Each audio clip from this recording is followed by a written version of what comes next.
मोदी जी का स्टेटमेंट था जब मनमोहन सिंह जी प्राइम मिनिस्टर थे कि रुपया आईसीयू में चले गया। अब इसको हम क्या बोलेंगे, तो वेंटिलेटर पे आ गया मतलब। या बीजेपी ने अभी तक जो सरकार में है उसने कहीं भी किसी को ये बताने की कोशिश की है कि स्पेशल सेशन में होगा क्या मौजूदा दौर में मीडिया, खासतौर से मेन स्ट्रीम मीडिया की साख गिरी है, लोगों का भरोसा उस पर कम हो गया है? लोगों को आप बताइए वो इंटरेस्ट क्यों करा कि टमाटर ये भाव पहुंच गए। और मेन स्ट्रीम मीडिया ने क्या कवर करा, वो क्या करते थे, पाकिस्तान में टमाटर क्या भाव है। अरे हम पाकिस्तान थोड़ी जाएंगे टमाटर खरीदने।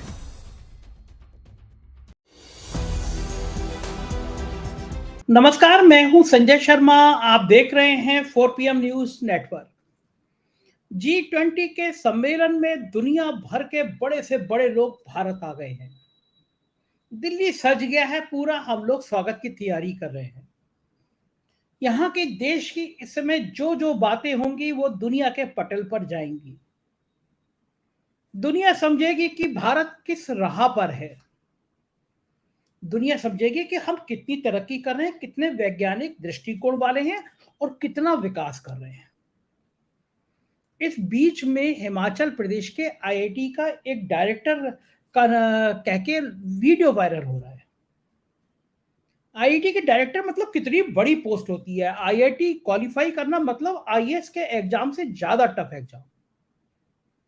देश के वो काबिल इंजीनियर जो देश के विकास की गाथा लिखते हैं, विकास की पटकथा लिखते हैं।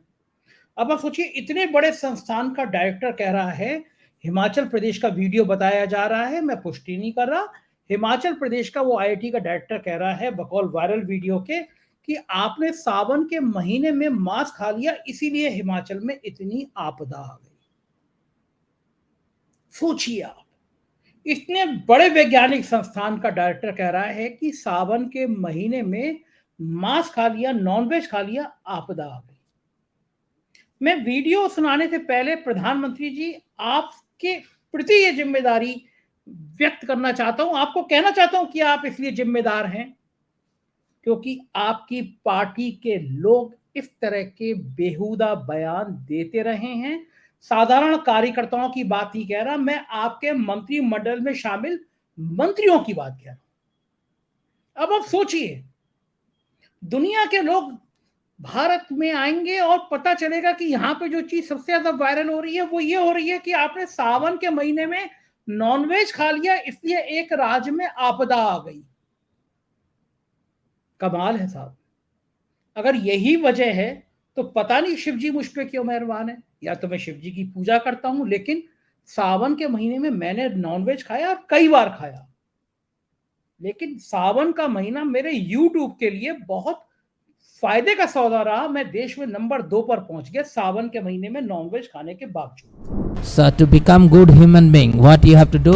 No to meat eating. Yes or no? No to meat eating. Except Himachal Pradesh will have a significant downfall if the innocent animals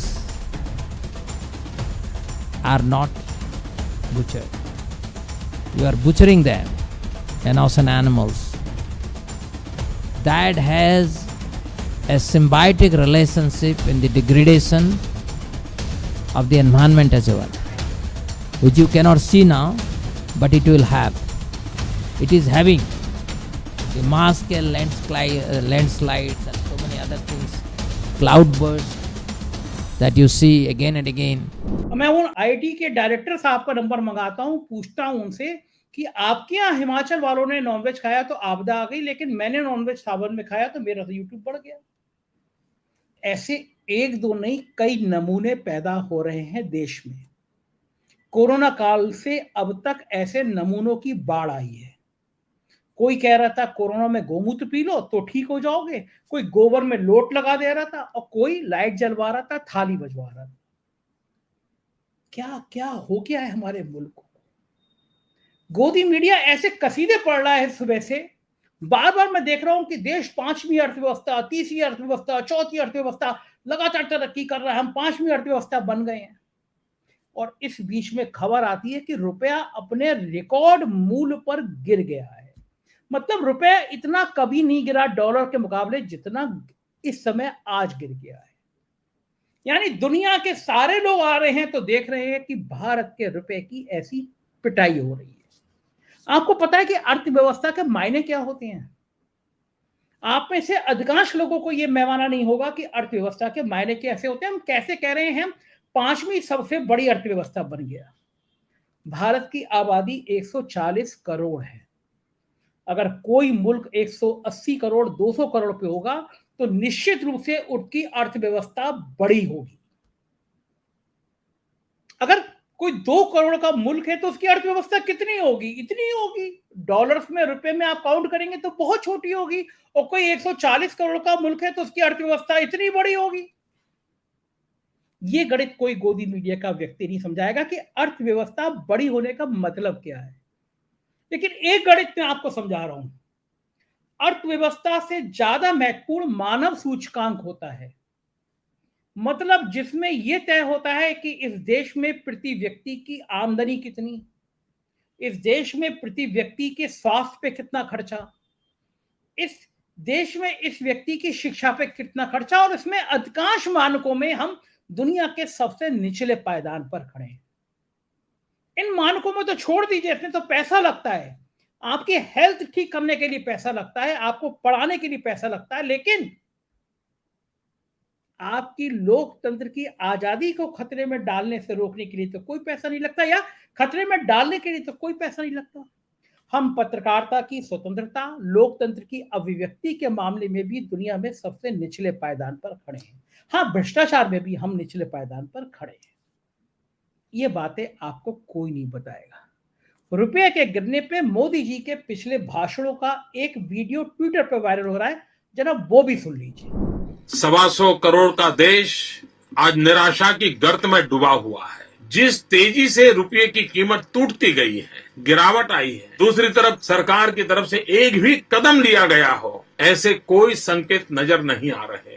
कभी कभी तो लगता है कि दिल्ली सरकार और रुपये के बीच में कंपटीशन चल रहा है, किसकी आबरू तेजी से गिरती चली जा रही है। इस प्रकार से रुपया इतनी तेजी से गिर नहीं सकता।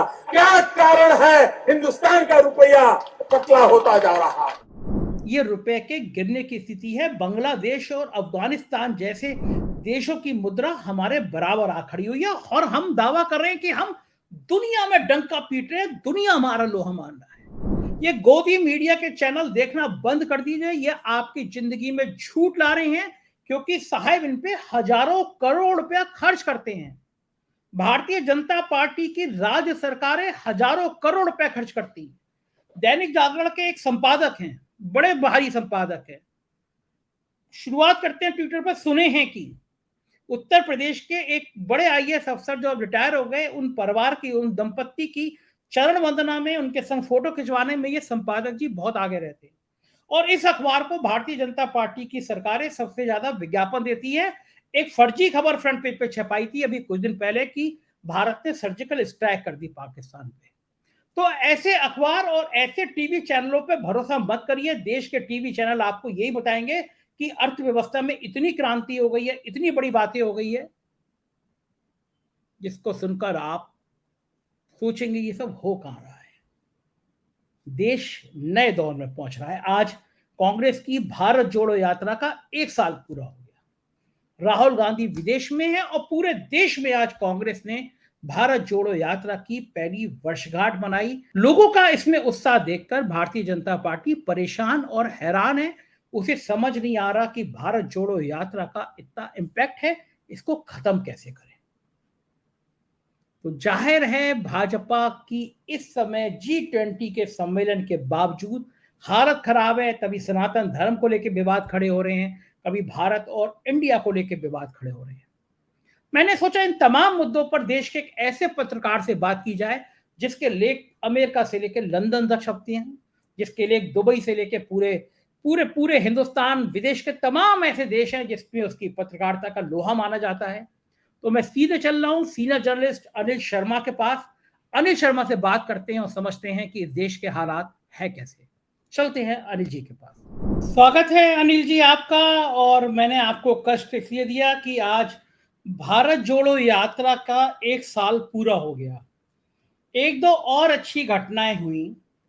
एक आईआईटी का प्रोफेसर कह रहा है कि हिमाचल प्रदेश में तबाही इसलिए आई कि हमने सावन में नॉनवेज खा लिया।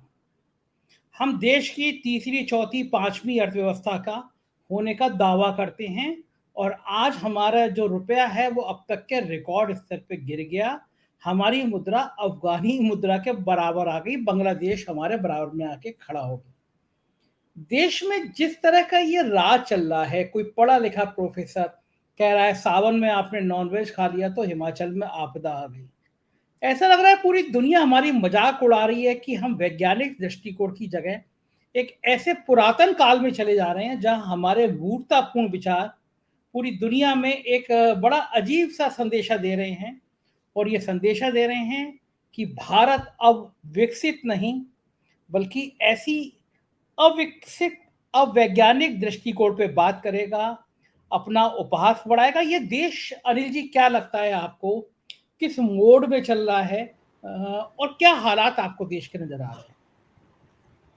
संजय जी, मैं सबसे पहले आपने क्योंकि टॉपिक उठाया है इंडियन रुपी वर्सेस डॉलर, पहले तो आप मुझे बताइए इकोनॉमी में अभी किसी ने शायद चैलेंज भी करा है, मैं किसी का ट्वीट पढ़ रहा था, कोई इकोनॉमिस्ट उन्होंने चैलेंज करा है कि इंडिया जो ग्रोथ रेट क्लेम करते हैं उतनी नहीं है, उससे काफी कम है। चक्कर क्या है संजय जी, जब तक आपके पास डेटा नहीं होगा आप कंपैरिजन इकोनॉमी में कैसे कर सकते हो? और ये सरकार ने आज तक आप देखिए कभी भी डेटा के तरफ ना तो ध्यान दिया ना लोगों को दिया गया कि आप अभी क्या इकोनॉमी की हालत है। बस हम यही सुनते रहते हैं कि अभी 5वें अभी तीसरे बन जाएंगे, हम इसी में खुश होते रहते हैं, लोगों के जेब में पैसा नहीं है। और मेरे को इसमें एक इंसिडेंट जो लेटेस्ट है वो याद आता है, आपने देखा होगा वो टमाटर खरीदने के लिए आजादपुर मंडी दिल्ली का जो था, उसको आप देखेंगे तो 40 सेकंड वो आदमी चुप रहा। मैं कहता हूं वो इकोनॉमी को समझाने के लिए वो बहुत था 40 सेकंड। आपको और कोई इकोनॉमी समझने की जरूरत नहीं है। एक कॉमन आदमी को क्या मतलब है आपकी जीडीपी क्या है, आपने नेशनल इनकम क्या है, उसको क्या लेना देना? उसको ये पता होना चाहिए क्या उसके पास जेब में पैसे हैं। आज की तारीख में जो गरीब है वो गरीब होता जा रहा है और जो अमीर है 1% या 2% वो अमीर होते जा रहे हैं। तो कहीं ना कहीं इकोनॉमिक फ्लॉज तो हैं, ये तो मानना ही पड़ेगा। हमारी जो पॉलिसीज हैं वो इकोनॉमी को ढंग से हैंडल नहीं कर पा रही। हमारी इकोनॉमी जो है वो अब ये शायद मोदी जी का स्टेटमेंट था जब मनमोहन सिंह जी प्राइम मिनिस्टर थे कि रुपया आईसीयू में चले गया। अब इसको हम क्या बोलेंगे, तो वेंटिलेटर पे आ गया मतलब। क्यों आप देखिए रुपया कितना डिवैल्यू हुआ है और हम कहां पहुंच गए यूएस डॉलर के अगेंस्ट। यूएस डॉलर ही क्यों, अगर आप कंपेयर करें इवन विद ब्रिटिश पाउंड, आज क्या रेट होगी? मेरे हिसाब से 104 के आसपास, 103 के आसपास होनी चाहिए। तो अभी लेटेस्ट मैंने देखा नहीं संजय जी, बट मेरा मानना है 103 104 रुपए के आसपास होनी चाहिए। तो इकोनॉमी पे तो आपने जो पूछा वो ठीक है बिल्कुल, और मैं मानता हूं गलती कहां पर है कि जब तक आप अपना डेटा या डाटा को शेयर नहीं करेंगे आपके लिए दिक्कतें बढ़ती जाएंगी। और ये सरकार छुपाती ज्यादा है और बोलती बहुत ज्यादा, छुपाती बहुत ज्यादा और बोलती भी बहुत ज्यादा है। हम 5वें पे हम तीसरे बाजेंगे, अरे भैया पहले पे आ जाओ। पर जो गरीब हैं वो बेचारे क्या करें, कहां जाएं? मैं हर से मैं बोलता हूँ इकोनॉमी को अगर पढ़ना है इससे बेटर आप नहीं पढ़ सकते थे। जो वो टमाटर वाला आदमी 40 सेकंड के लिए खामोश और आंसू आए उसके चेहरे पे, इससे ज्यादा आप इकोनॉमी में क्या समझना चाहेंगे? सही बात। अनिल जी आप तो इतने पढ़े लिखे पत्रकार हैं, दुनिया के तमाम देश आप घूमते रहते हैं, पूरी दुनिया में आपके लेख छपते रहते हैं। कभी आपने सुना कि पढ़ा लिखा आदमी कह रहा हो कि एक राज्य में आपदा इसलिए आ गई आपने सावन में नॉनवेज खा लिया? कितने मूर्खतापूर्ण बातों से देश किस तरफ जा रहा है।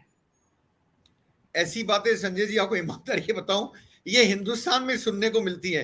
अरे आप इसकी बात कर रहे हैं कि आपने नॉनवेज खा लिया सावन में, इसकी वजह से हिमाचल में बर्बादी हुई। आप क्या कोरोना काल भूल गए? एक कोई पापड़ से ठीक कर रहा था कि भाभी जी पापड़ खाइए और आपका कोरोना दूर हो जाएगा। एक एमपी थे वो कीचड़ में नहा रहे थे, वो कह रहे थे कीचड़ में नहाने से कोरोना दूर हो जाएगा। हम कौन से जमाने की तरफ बढ़ रहे हैं, कई बार मेरे समझ में ही नहीं आता। ये तो आपने एक इंसिडेंट दिया, मैंने आपको 2 और गिना दिए, ऐसे कई है। आपने वो भी सुना होगा कि गौमूत्र पीने से, ये भी एक एमपी है बीजेपी की जिन्होंने कहा था कैंसर ठीक हो जाता है।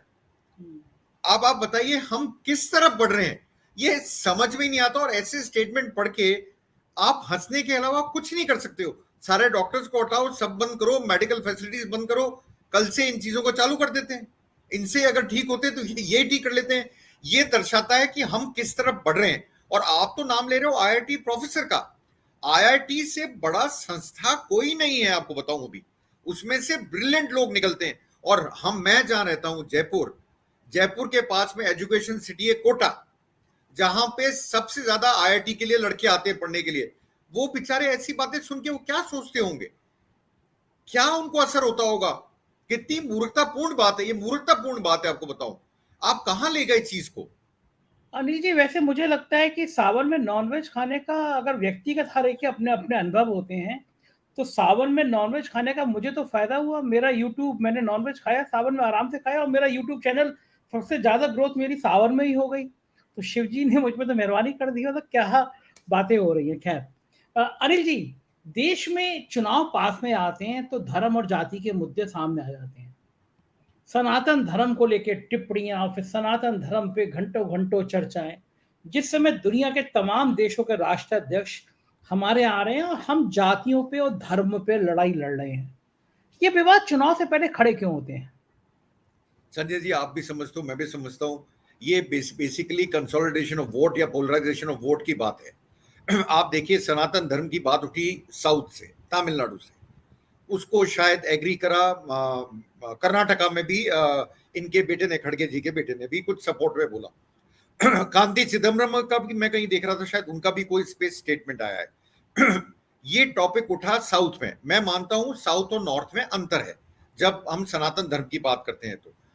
और ये ईमानदारी की बात है संजय जी, अगर आज की तारीख में आप मेरे को पूछें तो छत्तीसगढ़ और मध्य प्रदेश मुझे लगते हैं, वैसे प्रेडिक्शन करना सही नहीं होता मैं मानता हूं, पर मुझे लगते थे कांग्रेस के स्ट्रांग होल्ड हो गए और यहां पे काफी कंफर्टेबल हैं।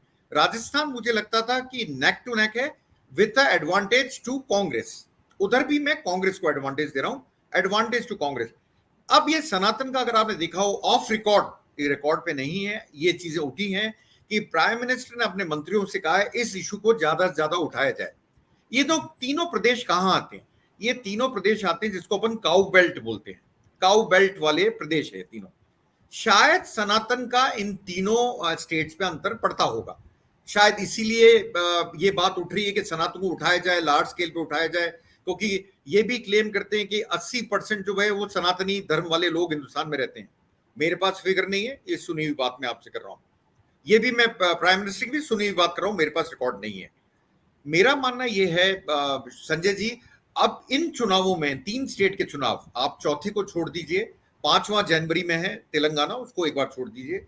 मेरा मानना है ये है कि इसमें इनके पास में कोई मुद्दा आज तक संजय जी नहीं था जिसपे ये कांग्रेस को काट सकें या नैरेटिव सेट कर पाए। ये नैरेटिव सेट नहीं कर पा रहे थे क्योंकि कांग्रेस अब किस पे लड़ रही है? आप देखिए, कांग्रेस लड़ रही है सोशल सिक्योरिटी स्कीम्स पे, चाहे वो हिमाचल था, चाहे वो कर्नाटका था, चाहे वो राजस्थान है, चाहे वो मध्य प्रदेश है, चाहे वो छत्तीसगढ़ है, और वहां वो गारंटी दे रहे हैं।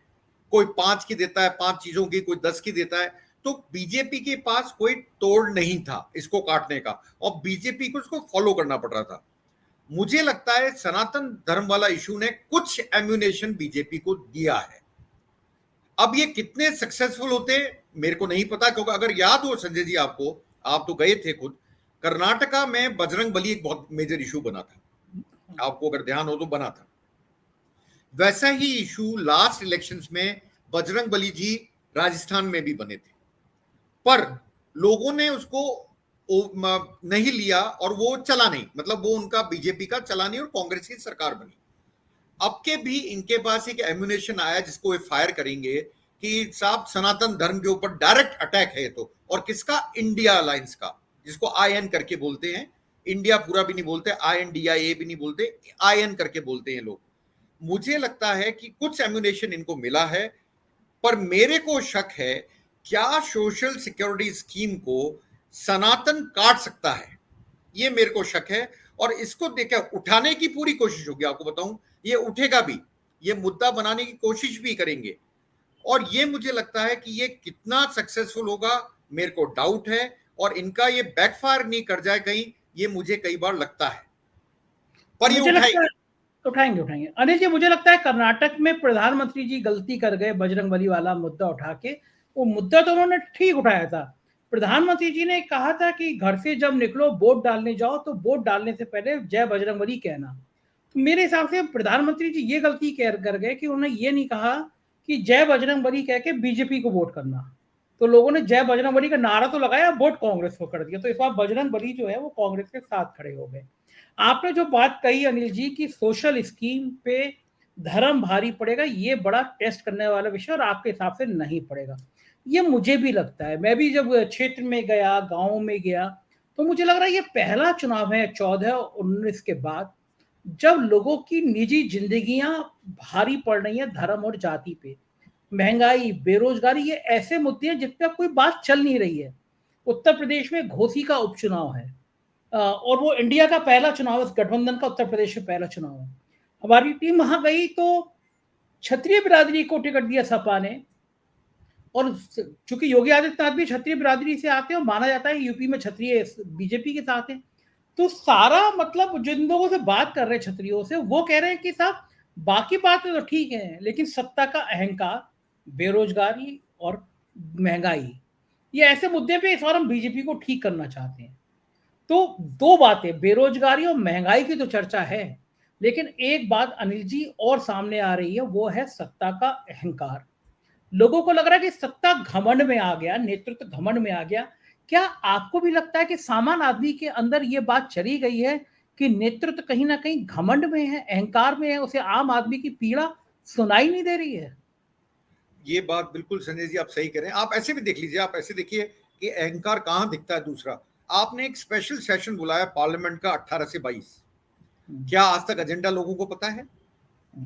ये यूजुअली आप देखें जब भी कोई सेशन होता है स्पेशल हो, उसके अंदर करीब 10 से 12 दिन पहले आपको एजेंडा मिल जाता है किस पे डिस्कशन होना है। यहां कुछ नहीं पता है आज तक किस पे कर रहे हैं। और मोदी जी वैसे भी एक चीज में विश्वास करते हैं, शायद हर चीज में सरप्राइज एलिमेंट डाल दूं या चीज को इवेंट बना दूं। चाहे जीएसटी आया तो रात को 12 बजे के बाद आया। आप देखिए मतलब किस तरीके से वो काम करते हैं। उनको लगता है कि हेडलाइन मैनेजमेंट में वो सबसे तगड़े हैं।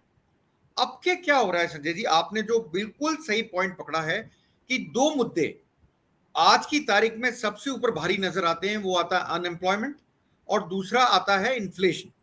और अगर आप देखें बड़ी कमाल की बात है, दोनों का फिगर करीब करीब आसपास चल रहा होगा आज की तारीख में। अगर आप देखेंगे 7.5 के आसपास % के आसपास होगा। तो मुझे लगता है ये दो मुद्दे, हाँ सुनने में जरूर आता है, लोग कहते हैं कि सरकार बहुत अहंकारी है और सरकार में घमंड आ गया। 9 साल 9.5 साल होने वाले हैं, सरकार में घमंड आ गया है और सरकार अपनी इच्छा से काम करती है। मैंने इसीलिए स्पेशल सेशन का नाम लिया आपको।